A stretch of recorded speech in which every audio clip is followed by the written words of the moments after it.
Röviden felvázolom, hogy miről fogunk beszélni, egy picit megpróbálunk valamilyen rögökkel felébreszteni ezeket.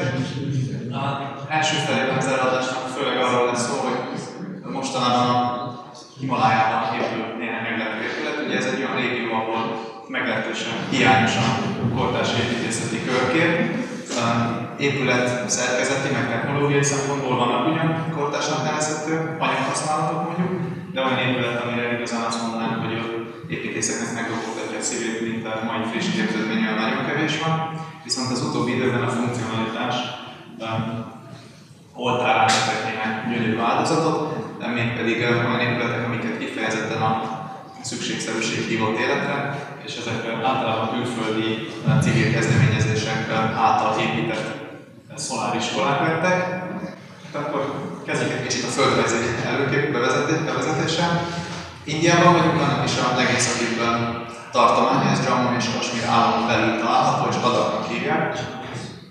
Ennek látható itt egy ilyen vázlatos térképe.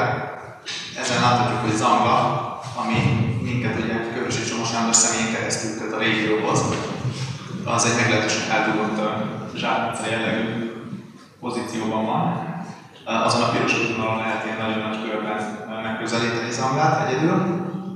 És az a világoség útvonal, amiről majd címén szó lesz, az egy téli megközelítést jelent a régiónak, aminek a nyomvonalában épül egy rendes aszfaltút is, ennek még egy pár év kell, hogy ez befejeződjön. Két-három képen csak azt mondjuk, hogy keveredtünk oda a vidékre. Egy kerékpártúra 2007-ben vezetett minket oda.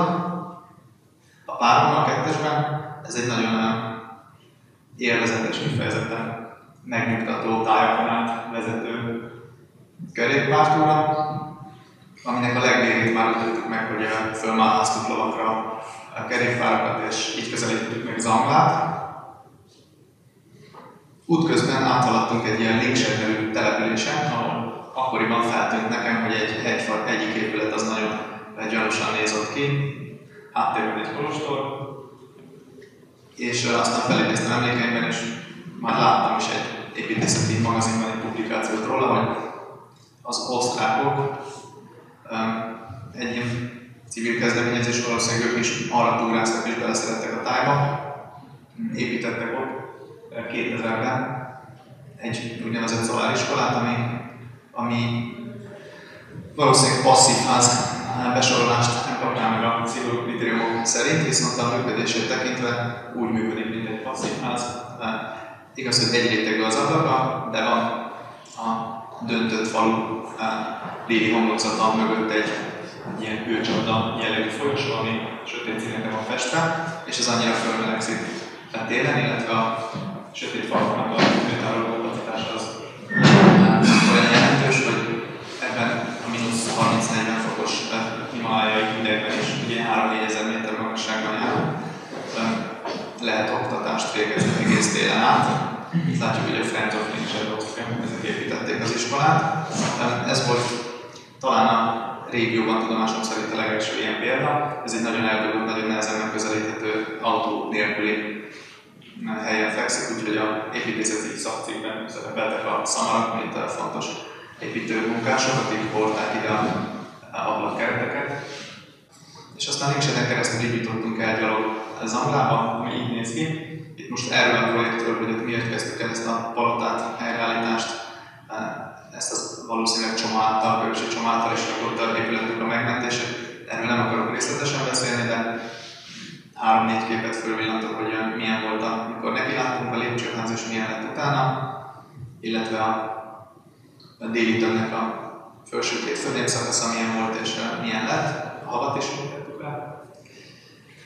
Illetve nagyon megható élmény, hogy a falusiak olyan szinten támogatják és befogadták ezt a projektet, hogy például idén följött az egész iskola, és ott csoportosan imádkoztak azért, hogy az épület helyreállítás jól sikerüljön, és tudták, hogy nagyon ilyen nehéz feladatnak váltott neki az idejében, és hogy ne sérüljön senki ezen a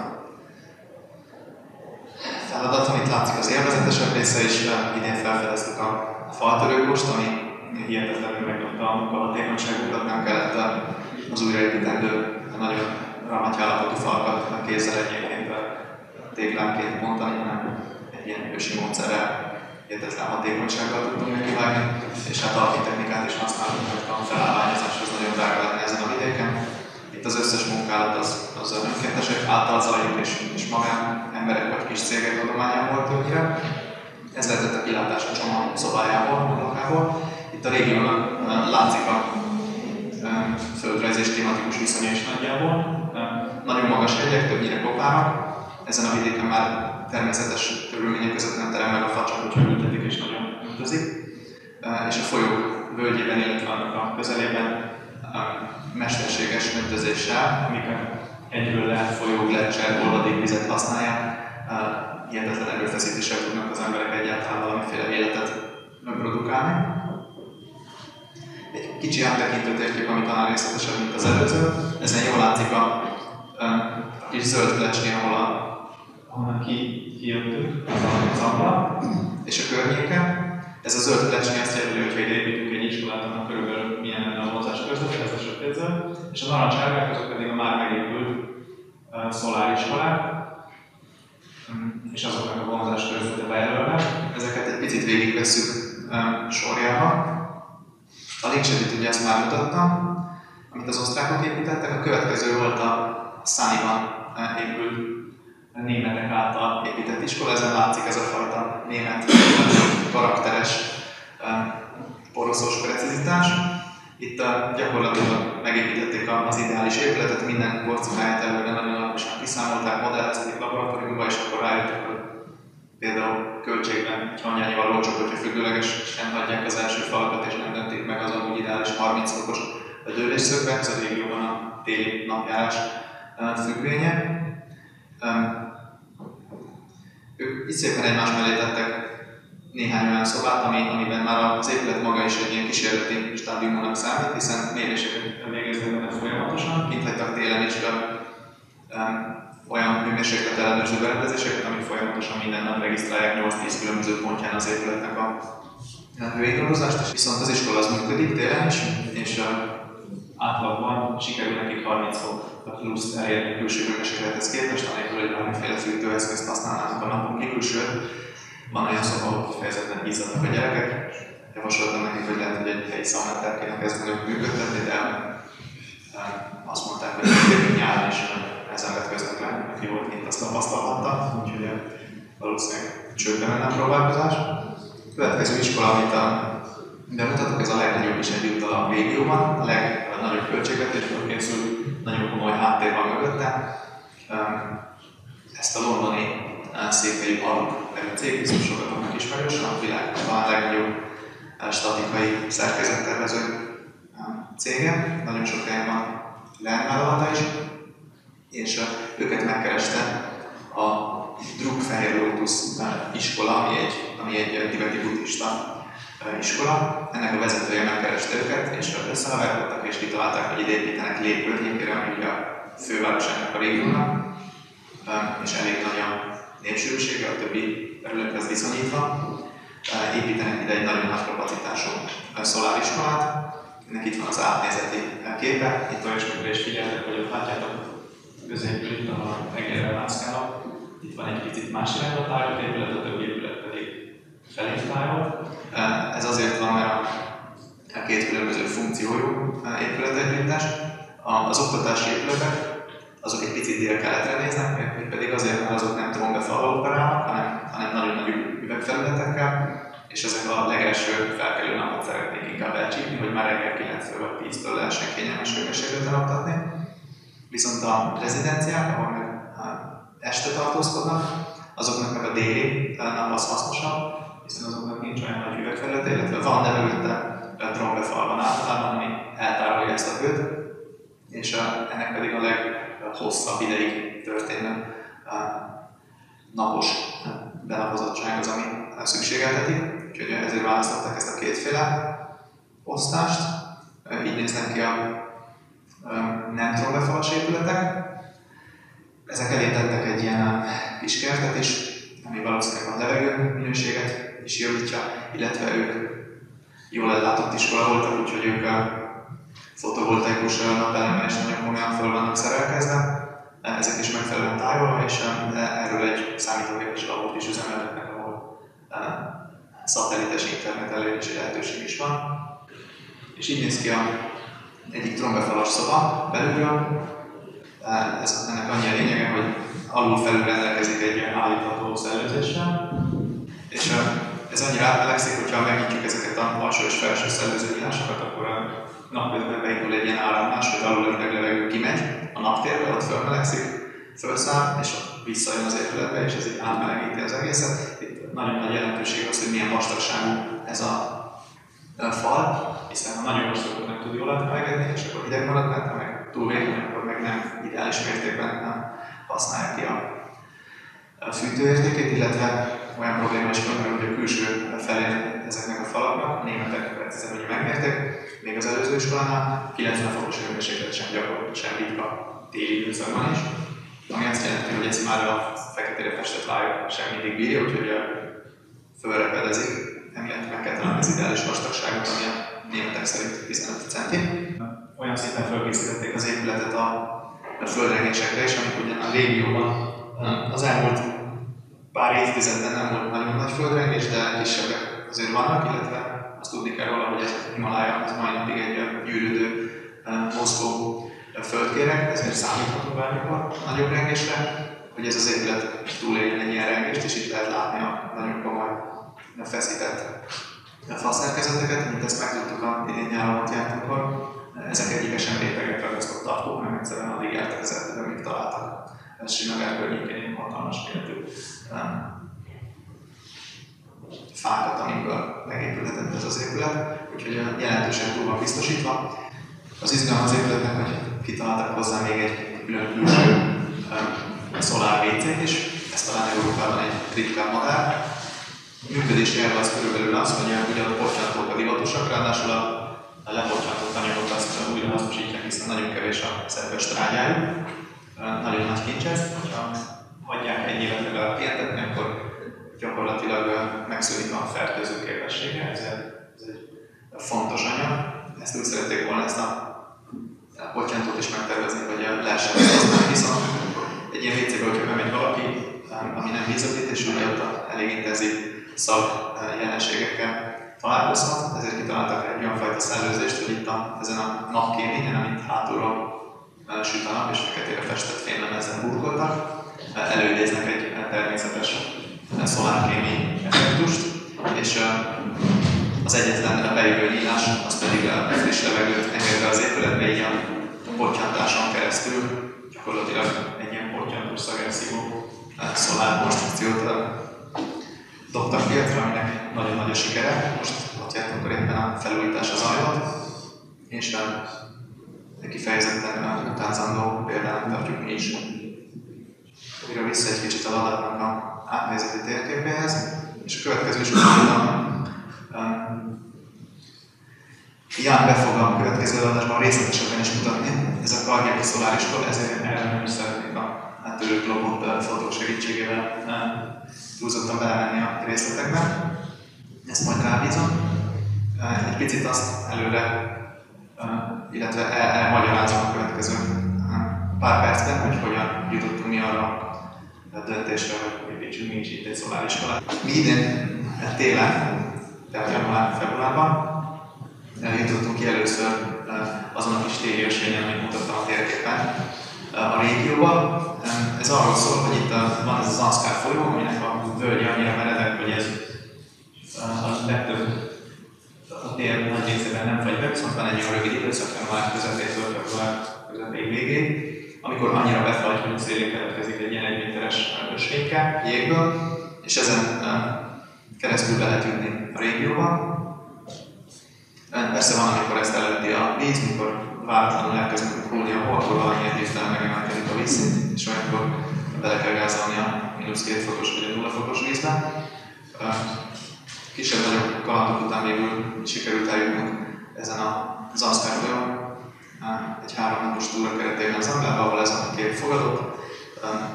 Ez náluk egy elég gyakori jókedv jelző forma. Tényleg még a felnőttek is meglepően gyakran a faluvezetőt is látom néha, hogy kinyújtja a nyelvét, akkor mondott valami jó poént. És miatt nem értettük félre, viszont a iskolai épületükön rendkívül módon elkezdtünk csodálkozni. Hiszen ez Ez egy ilyen hagyományos, az indiai kormány által épített kétszintes vasbetonkélővázas épület, amit ugye nyáron is nagyon nehéz kifűteni, de télen pláne lehetetlen. Kitalálták, hogy egy ilyen mezőgazdasági fóliával letakarják a közlekedőt, a külső közlekedőjét, és oda mögé beültetik a gyerekeket a betonra, és hát járjanak csak iskolába télen sem, elolgassák a lábukat. A tél itt egy meglehetősen hosszú szünetnek számít, és idén télen bevezették ezt a téli oktatást, ami ráadásul megszervezték azt is, hogy fölvettek tanárokat erre az oktatásra, úgyhogy minket ez annyira megkapott. Azt éreztük, hogy ez egy olyan falu, ahol van bennük egyfajta ilyen kezdeményezőkészség, amit mi szeretnénk támogatni, és sokkal szimpatikusabb az, hogyha már látjuk a faluban a mozgolódást, és azt, hogy ők szeretnének valamit elérni, mint hogyha mi jönnénk a nagyvilág megváltozattal, és addig beszélnénk velük, amíg rájönnének, hogy tényleg kell nekik egy ilyen téliskola.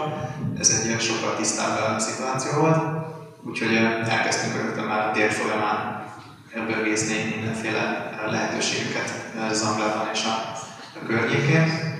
Elkészítettünk mindenféle elképzeléseket, befotóztunk tényleg a környéket, hogy milyen helyen lenne jó nekünk az iskola. Találtunk is egy ilyen provizorikus telket, amit hirtelen megbeszélve a falu bölcsek tanácsával, akik ott utaznak ott lent, napoznak.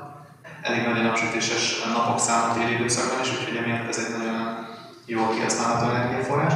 Először ezt a telket néztük ki magunknak, de később rájöttünk, hogy itt nagyon közel van hozzá az út, gyakorlatilag körbe megy rajta az út, ami még nem készült teljesen el, de ezen fognak a turisták majd járni a palotában, hogyha azt is felújtjuk, illetve ha befejezzük a felújítását.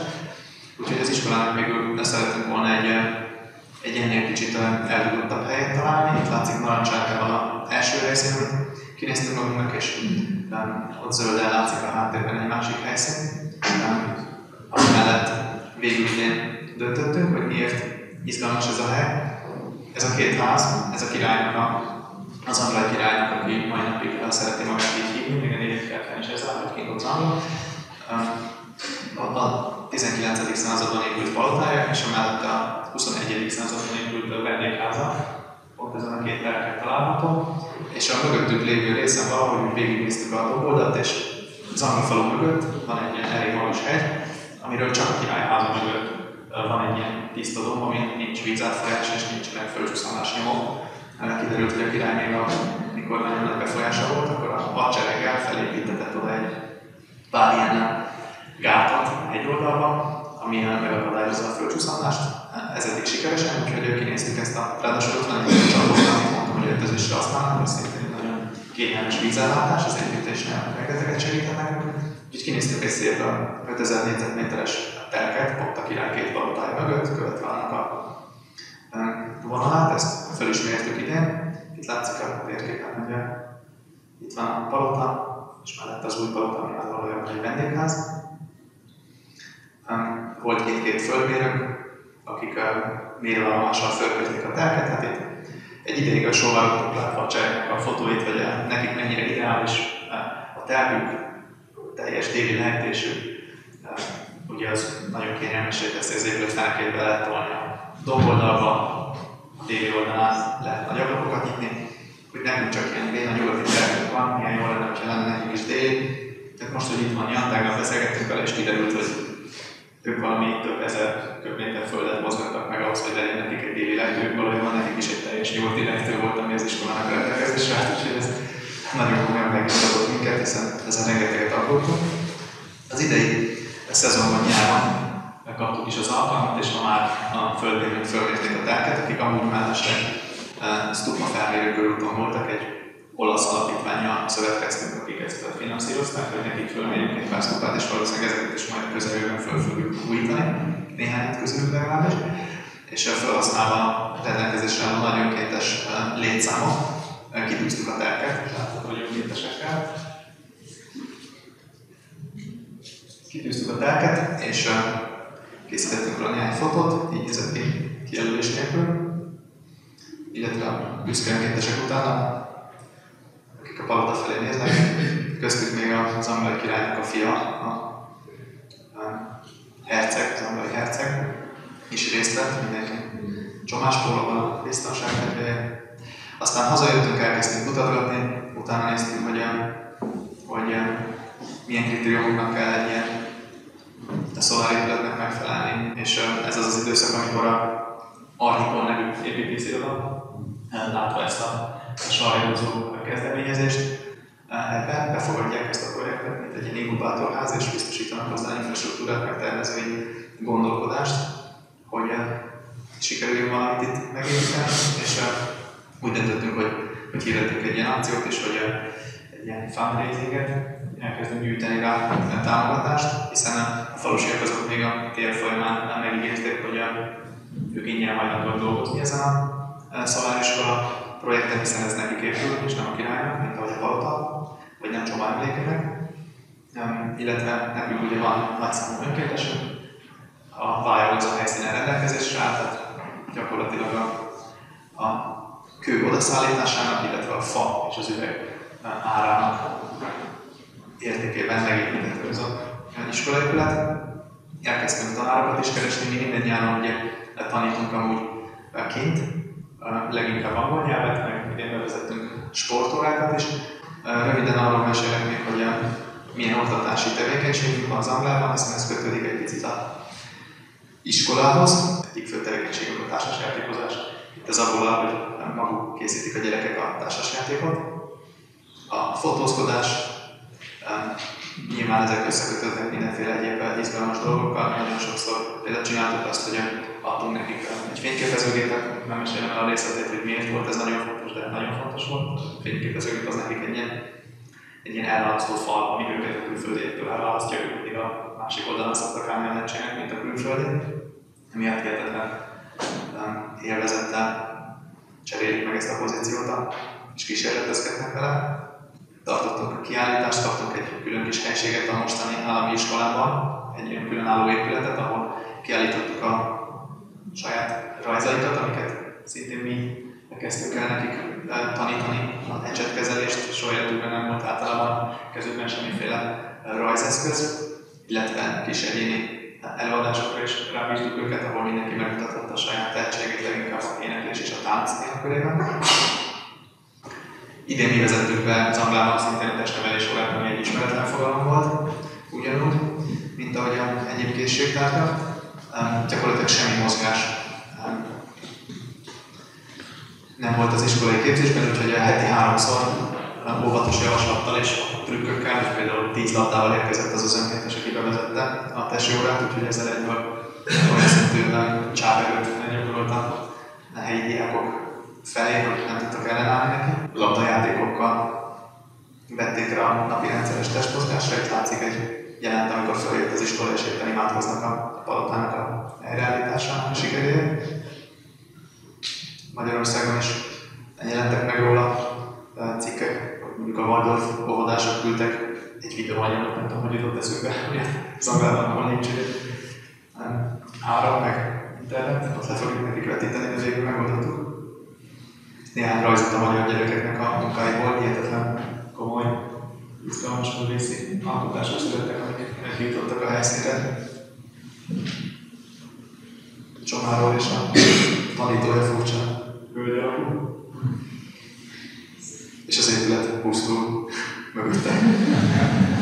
Elkerülteni. Gyerekszemben is tanulunk belőle. És aztán az angol gyerekek ihletett rajzai hihetetlen perspektívikus, akszormetrikus keverék. És egy kerékpár is szerepel rajta, a váz azért nagyon különleges, visszafelhajlókai váz. Banánüléssel, banányerekkel, vagy rakétanyerekkel. És ezek is kiállító helyen, amit kaptunk az iskolától. Ez most úgy funkcionál, mint egy ilyen közösségi tér, ahol minden június órából jönnek a gyerekek, de nagyon sokan még a óra után is tényleg tömegével ott maradnak, és alig lehet őket hazaküldeni, mert egyszerűen élvezik azt, hogy ott a külföldi oktatókkal, külföldi segédlettel gyakorolhatják a rajzolgatást, amit ők úgy rájöttek, hogy nem szeretnek csinálni. Aztán idén szintén önkéntesekkel építettünk egy asztalt, egy terepasztalt. 2009-ben volt kint egy francia kutatóhölgy, egy régészhölgy, akivel korábban Kambodzsában dolgoztam együtt. Én ott 4,5 évet Angkornak a területén ásatások, különböző helyreállítási munkálatokat végeztem, meg szerveztem, és ott ismerkedtünk meg vele.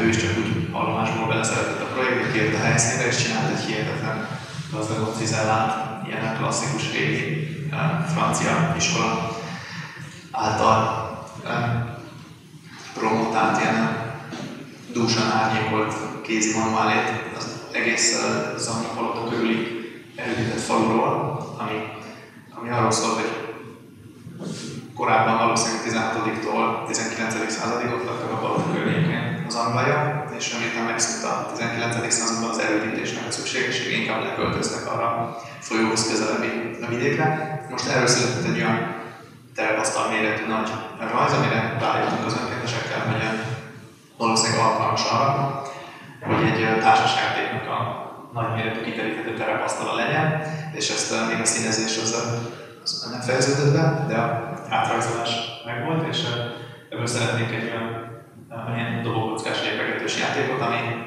a gyerekeknek mindössze azért izgalmas, mert nem is szeretjük ezeket a játékokat, viszont majd később rájönnek arra, hogy ez a saját falujuknak az alaprajza, amit már nem ismernek, hiszen már nem lakik senki, ezért teljesen elrendezett, csak falról álló település, viszont nagyon jól rekonstruálható település. És nyáron vendégül látott minket ebben a külön teremben, itt a tanárokat látjátok, illetve aki Ildikó középül, aki bevezette a tesiórát, a többi önkéntes tanárral együtt. És jobb oldalon a sárgában a Padumikinál, itt gyakoriak ezek a királyi családok, ő is Zangában lakik. Összehívtak egy ezt a falusi bizottságot, amelyik 12 főből áll, és is emberek vannak benne, és ők eldöntötték, hogy ezt a tereket, amit az előbb mutattam, azt végül is nekünk adományozzák, ami javaslatunkra. Most ott tartunk a tervezésben, hogy elkezdtük gyűjteni az inspiráló épületeket a világ különböző pontjairól. Ezekről mutatnék néhányat, először ott a környéken néztünk körben, és ugye ez a magashegyi himalájai építészetnek próbáltuk a archetipikus szépségét valamilyen módon magunkba szívni. Ez például egy kolostor pont azon a Linkser nevezetű településen, ahol a legelső pont épült a szoláriskola volt. Itt látszanak a viszonylag kisméretű ablakok, és az ilyen nagyon védett erődítményszerű masszív tömegekkel bíró építési mód. Ez egy szikla lévő kolostor, ez egy másik hasonló kolostor, ami egy barlangban álló sziklatornyok közé belevésve. Úgyhogy a környéken gyakorlatilag ezek az előtérek, amiket mi izgalmasnak találtunk, itt a útépítő munkások lelvényessége hozta létre ezt a levegő lépcsősort. Munkások lusták voltak visszasétálni 500 métert a rámpa végéig, hogy följussanak az út tetejére, és ezért így egyszerűen kilógattak maguknak egy kis pengéket a falból, és ebből kialakult egy hihetetlen vicces építészeti bravúr. Aztán ez egy turistkomplex, mint ahogy látjátok. Nagyon beletrafáltak ebbe a finom kis minimál leegyszerűsített dologba, teljesen használaton kívül sokan láttam a környéken és embert, pedig még a utat is kijelölték, hogy itt kell behajtani a kövekkel, de ez tényleg egy ilyen. Aztán itt én azt gondoltam volna rá, hogy ez valami dohánylevél-szállító épület, hatalmas vastag és érthetetlenül túlméretezett zsaluzott vályok falakkal, benne nagyon sok gerendlának a nyoma. Azóta sem tudjuk, hogy ez mi lehet. Illetve egyszer már láttam nyáron, most elfelejtettem újra. Vissza kell menni, a nyáron is láttam. Valakikkel konzultáltam, és valahogy rájöttek, hogy akkor ez is az. Ja, tudom, gyere, őrtorony, köszi. Van, aki figyel az önkéntesek közül. Őrtorony volt, igen. Na, azt tettük itt markáns elemet képeznek szintén, hiszen ezek többségében járhatóak. Nagyon jó, ráadásul fotózhatóak, tehát nagyon jó kilátást nyújtott a tetejükről. Itt találkoztunk a legizgalmasabb viszonyral is. Ekkora panoráma poszter volt hátsó falán. Ráadásul 3D-s.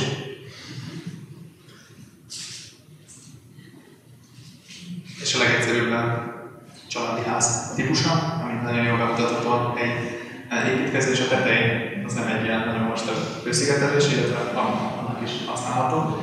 de valójában az az egyetlen hely, ahol biztonságra tudják az állatok elől elvetre szárítani a füvet, takarmányt és a különböző vizsgáljacskákat, ott mindent összegyűjtenek, amit lefűveszél, vagy az a folyó a környéken, mert annyira nagy kincs mindenféle faanyag. És így kolostorból kilátás, hogy szépen a panorámára tájolták ezt is. Aztán a sátorépület, ami szintén egy gyakori helyi nevezetesség, ez még a biciklitúrák idejéből készült ez a fotó 2007-ben, de ez a mai napig gyakori. A hadsereg által leselejtezett ejtőernyőkből készítenek a sátrakat, amik ideiglenes teázóként és teherautó megálló, parkoló, pihenő, alvóhelyként szolgál. Ennek van már egy ilyen fejlettebb változata is, mint ahogyan már ugye verekházból megjelent szépen a rendes falas ház.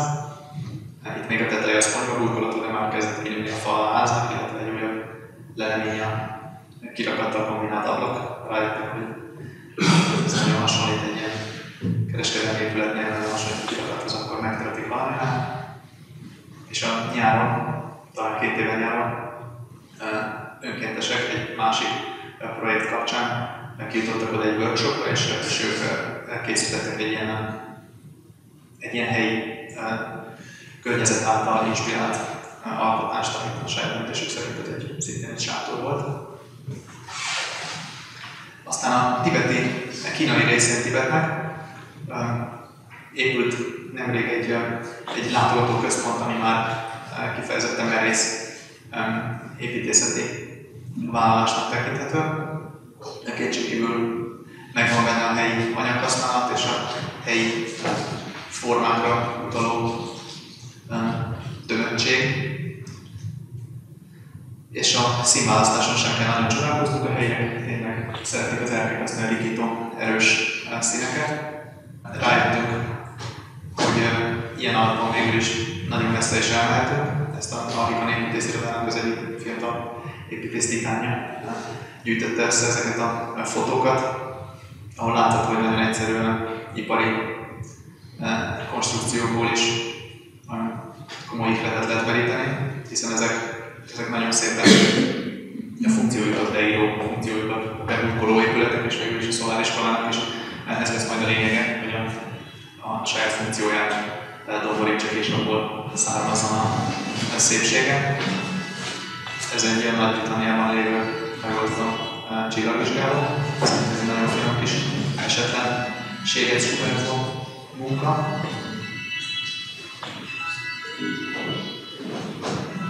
Ez valami boszorkány kiállítótér tengerparton. És aztán ezt rögtön Latin-Amerikában, Brazíliában. Olaszországban, nem? Hol? Olaszországban? Ja tényleg, Dél-Olaszországban. Oké. Dél-Olaszországban egy vulkán által elrendett falu, amit egy képzőművész fogott, és kirajzolta Betóból az alaprajzát. Ez remélem, hogy nem olyan szinten fog minket inspirálni, hogy mi is kibetonozzuk ott a régi erődített falut, vagy akár a szoláriskolát kibetonozzuk, de mindenképpen egy olyan nagyon erős odafigyelés a tájra és a környezetre és annak a finom jeleire, illetve egy nagyon friss példa, biztos sokatok által ismert, Chilében magas egyik környezetben tervezett, még meg nem épült, szintén szolár elven működő, nagyon izgalmas sí központszerűség, sí menedékház, ami még a napenergiát egy kis medence fűtésére is felhasználja.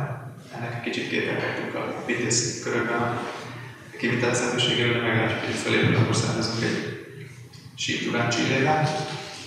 És végül elkerülhetetlen, de meg kell említenem, nem tiltakozom vele még igazán, de nagyon örülök neki, hogy egy ilyen nagy biztosító belátta, hogy érdemes ilyen távoli lakásokat is biztosítani, mint amilyen a Csoma Himalájában lévő palota szobája. Úgyhogy ő mellénk állt és támogatott minket. Az építészirodát már említettem, illetve az agroutazás iroda, aki szokott nekünk repjegyeket adni nyaranta, és a kerülőhez pedig a filmjeinket készíti. Akkor köszönöm szépen, tartsunk egy kis szünetet, és közben lehet kérdezni, meg ezeket még szólnak.